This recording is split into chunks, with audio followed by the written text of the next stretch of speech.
இனிய பிறந்த நாள் வாழ்த்துக்கள் எங்கள் வழிகாட்டி மாவீரன் கால்வெட்டி. எவனோ வெட்டி பயிலா இருக்கு. ஒரு பஞ்சாயத்தடா முடிச்சு வச்சு பாரு, நமக்காக அம்பட்டு போலும் பிள்ளை குட்டியோட வெயில்ல காத்து கிடக்குறாங்களே.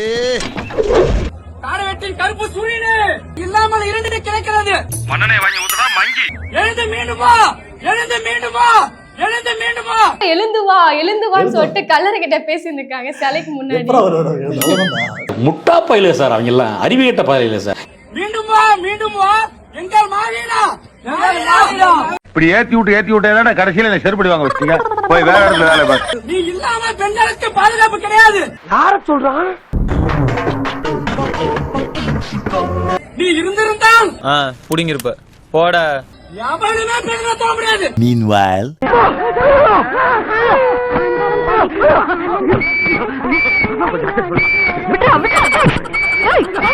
அவர் இல்லாம இப்ப தமிழகத்துல பெண்களுக்கு பாதுகாப்பே இல்ல.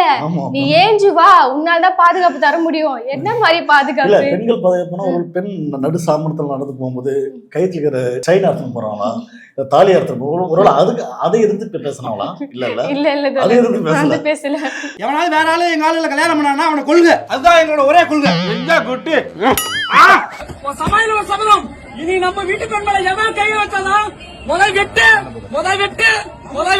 சொல்றத கேளு, லிஸ்ட்ல வந்துருவ. எல்லாம் ஃபர்ஸ்ட் ஹாஃப் மட்டும் படத்தை பார்த்துட்டே போய்கிட்டு இருக்கீங்க. செகண்ட் ஹாஃப்னு ஒண்ணு இருக்கு. இப்படி போகணும் இல்லனா இப்படி போகணும். பாத்துக்க. நம்ம வீட்டு பெண்ணு மேல எவனா கை வச்சா வெட்டு ஜெயில உட்காந்து 7 வருஷம் உள்ளதுல எலும்பு எண்ணிடுவாங்க. முட்டி உடைஞ்சிரும், மூஞ்சி பேந்திரும், பல்லு தெரிச்சிரும், பாலரசு நொறுங்கிரும். இந்த படிப்பறிவில்லாத தற்குறிகள் எங்க வீட்டு பெண்கள் காதலிச்சா வெட்டுவோம் அப்படின்னா அவங்க வீட்டுல இருக்கிற பெற்றவர்களோ அக்கா தங்கைகளோ அவங்கள காரி துப்பி தொடப்ப கட்ட பிஞ்சு போற அளவுக்கு அடிங்க. என்னையா போட்டு கொடுக்குற? காரி துப்புங்க, தினம் துப்புங்க. உங்களுக்கு மாட்டு சாணி இல்லடா, மனுஷன் சாணி அடிச்சா கூட நீங்க திருந்த மாட்டீங்கடா. உனக்கு என்னடா வீரமயிறு வேணும் அப்படின்னு சொல்லிட்டு காரி துப்புங்க அவனுக்கு. அது அந்த ஆணோட தனிப்பட்ட பிரச்சனை. நீ யாரா? வெட்டி பரதேசி.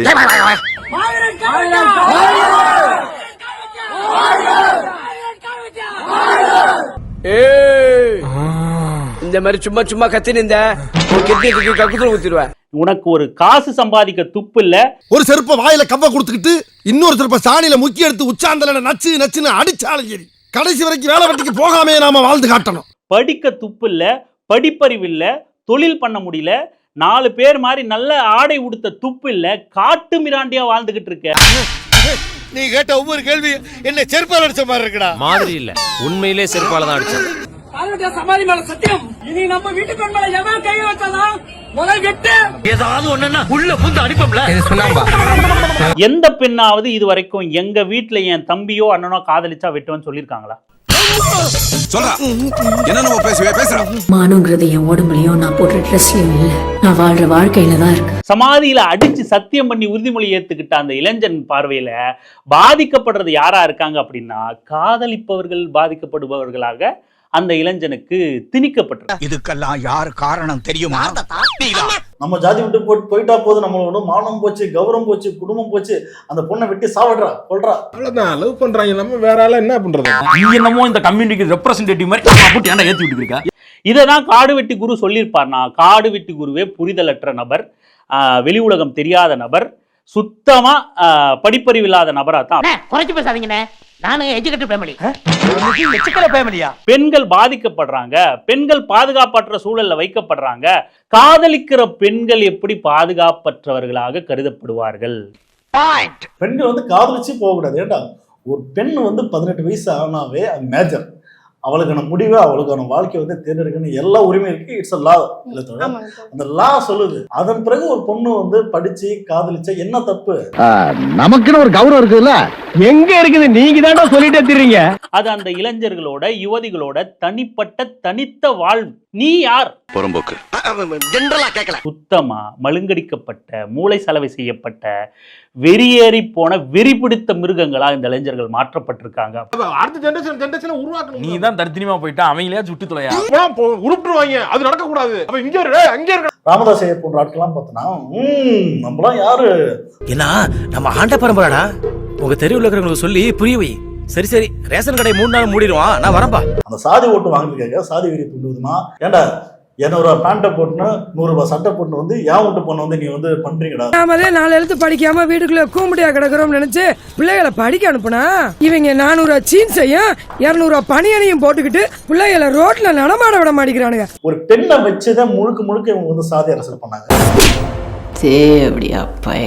நம்ம சாதி பெண் நம்மள ஒரு ஆளே பார்க்க மாட்டேதுங்க. நான் படிக்க மாட்டேன், நான் வேலைக்கும் போக மாட்டேன், தண்ணி அடிக்கிறேன், ஊர்ல வந்து சண்டையை வாங்கிட்டு அப்படி பஞ்சாயத்து பண்ணிட்டு இருக்கேன். ஆனா நம்ம சாதி பொண்ணு நம்மள கல்யாணம் பண்ண மாட்டேதுன்னா என்ன காரணம்? படிச்சா தானே தம்பி. இது மாதிரி 4 பேர் கேள்வி கேட்டிருந்தாங்கன்னா நாங்க திருந்திருப்போம் தம்பி. மோகன்ஜி படம் பார்த்து ஒருத்தன் வந்து பேசுறான், என் தங்கச்சி அக்காவை எவனோ ஒருத்தன் இன்னொரு ஜாதிக்கார மேரேஜ் பண்ணா நான் வெட்டே போட்டுருண்டா அப்படின்னா. நான் ஜாதியை தவிர வேற எந்த ஜாதியை லவ் பண்ணலாம், என்னால முடிஞ்ச வரைக்கும் ஒன்னும் வெட்டுவேன், இல்லைன்னா எப்படி சொல்றது பையனை வெட்டு. ஜாதி நீ ஏன்டா இப்படி ஜாதி வெறி பிடிச்சு அலைகிற? உன் ஜாதி கண்ணுக்கு தெரியுமா இல்ல கைக்கு தான் சிக்குமா? மோகன் சில படத்துல கூட பாத்தீங்கன்னா எனக்கு மண்ணும் பொண்ணும் ஒண்ணுதான் பார்த்தா மண்ணோட கம்பேர் பண்ணுவான். ஐயா நம்ம மண்ணு வீர விளைஞ்ச மண் ஐயா, வீர விளைஞ்ச மண்ணு. மறுபடியும் போய் சொல்லாத. மண்ணில நெல்லு விளையும், புல்லு விளையும், கொள்ளு விளையும், கோதுமை விளையும், வெங்காயம் விளையும், வெள்ளை பூண்டு விளையும். படிக்கிறாங்க பசங்களும் படிச்சு வந்து முற்போக்கம் மாறிட்டு இருக்காங்க. ஆனா இந்த காலத்துல இப்படி ஒரு வீடியோ போடுறான், வெட்டுறான்றான். இவனை காவல்துறை பார்த்துட்டு என்ன பண்ணுன்னு தெரியல.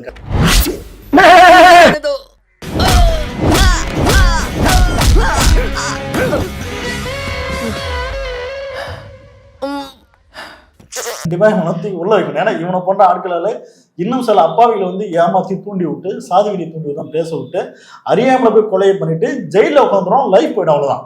இதை முதல்ல வந்து இந்த மாதிரி ஆட்களை பேசுற ஆட்கள் வந்து பிடிச்சு தூக்கி உள்ள வைக்கிறது தப்பே கிடையாது. அப்புறம் என்ன ஆரம்பிக்க வேண்டியதானே? போயிட்டான். ஆஹா துண்ட தோல்ல வர்ற மாதிரியே தூக்கி போட்டு போறானே, என்ன பண்ண போறானோ? அது ஒரு பொண்ணு வந்து நம்ம விட்டு போயிட்டா போதும், மானம் போச்சு, கௌரவம் போச்சு.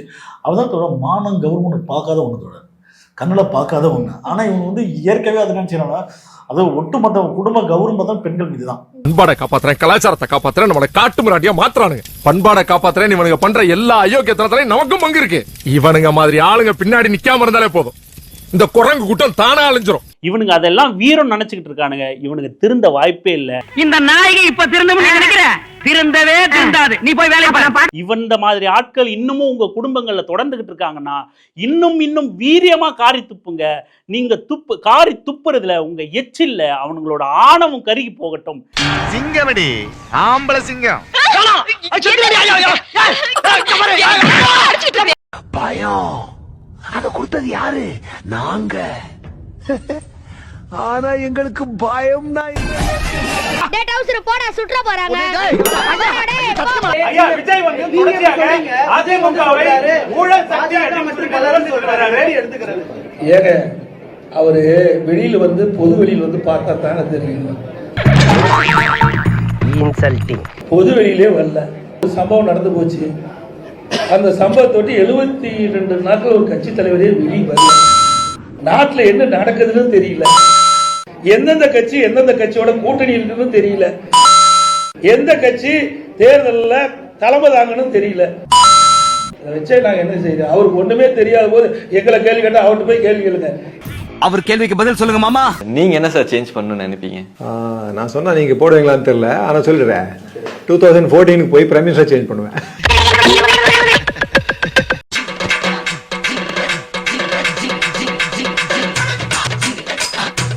இந்தியாவே மாறி இருக்கும்.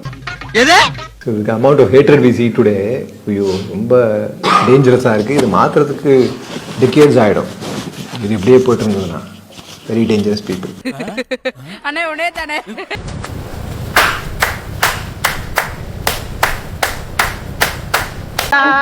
கல்யாணம் தான் இல்ல வேட்டியத்தான் அவுத்துக்கிட்டே ஸ்டார்ட் பண்ணு.